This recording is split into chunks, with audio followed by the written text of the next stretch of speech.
Charlie, friends, when you know very little about the social and economic issues of a town which has struggled for many years as a result of the ineptitude of those in charge of it, perhaps you need to swat about things before you comment. This is sadly not the advice that a forum poster named as Oddie on one of the Cardiff City Football Club forums has done, and he's recently taken it upon himself to comment about things in my hometown, Bridgend town centre. This is what the poster Oddie has said, and I'll link in the description below. I had a bit of business to see to in Bridgend yesterday morning, with my appointment being at 11 a.m.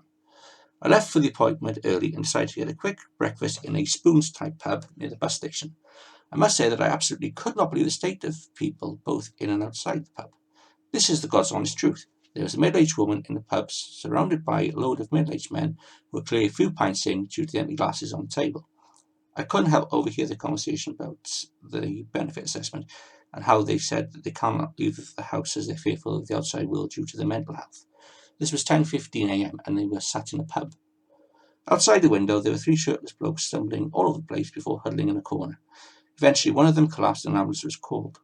With that, some of the benefit scrounger group went out to get a better view of the commotion, and I could hear them comment that the three blokes are a waste of space, should get a job and a kick up the back passage.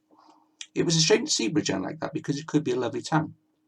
After my appointment, I was approached by some kids doing a survey for the GCSEs. They asked me to comment on my experience at Bridgend Town Centre that day. I told them in no uncertain terms what I thought. The poor kids only wanted me to answer a few tick box questions. I saw plenty of other characters along the way too. I often wonder what's gone wrong in people's lives to end up like that. They were all little kids at one stage, kicking a football, climbing trees, etc. They had no idea that they would turn out the way they have. Sad.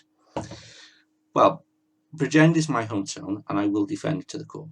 But I do believe in credit where credit is due. Mr. Oddie is right. Bridgend Town Centre at the moment is not the nicest of places in the world. But this is the same across a lot of South Wales towns like Pontypridd, Merthyr Tydfil, Caerphilly, etc. They've got the same problems. But let's ask ourselves a question, shall we?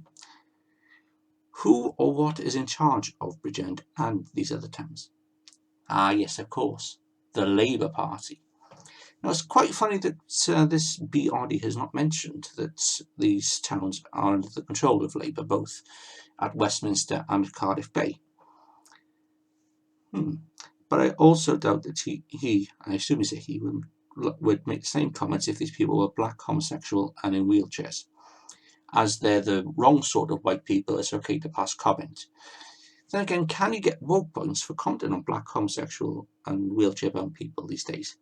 I mean, a pox on their backsides if they voted for Brexit in UKIP. These aren't the beautiful and wonderful people like me. Tra-la-la.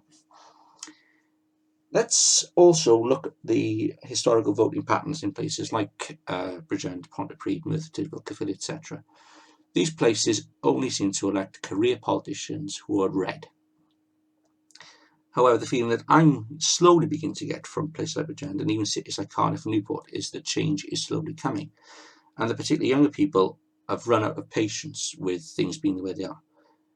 You know, these young people will be parents one day, and they don't want to see their kids grow up and see similar. I more than understand that. It's a blot on our character to see, the down outs of society end up like that. But let's also say, well, where are the jobs? Where's the employment? Why aren't we doing more for these people? If they have got mental health problems, we need to address that. And I would say you need to treat people who've got genuine mental health problems like you do black and homosexuals. They need to be in the protected class.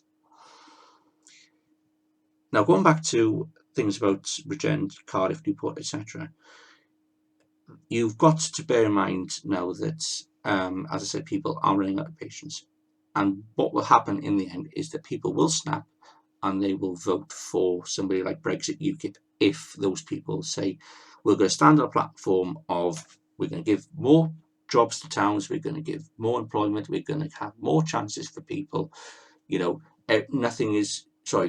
Fewer things are going to be centred on the big cities like Cardiff and London.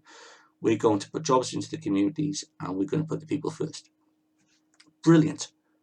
Let's hope that 5 years down the line, events like Mr. Oddie has pointed out are hopefully a thing of the past. I don't want to see Bridgend suffer. I want Bridgend to be a lovely town. I want Pontypridd to be a lovely town. Merthyr, Caerphilly. They're full of lovely people. I got friends in all these places. And they say with a bit of luck and the right people running it, these towns could fly. It's time for them to spread their wings, I think, friends. Charlie.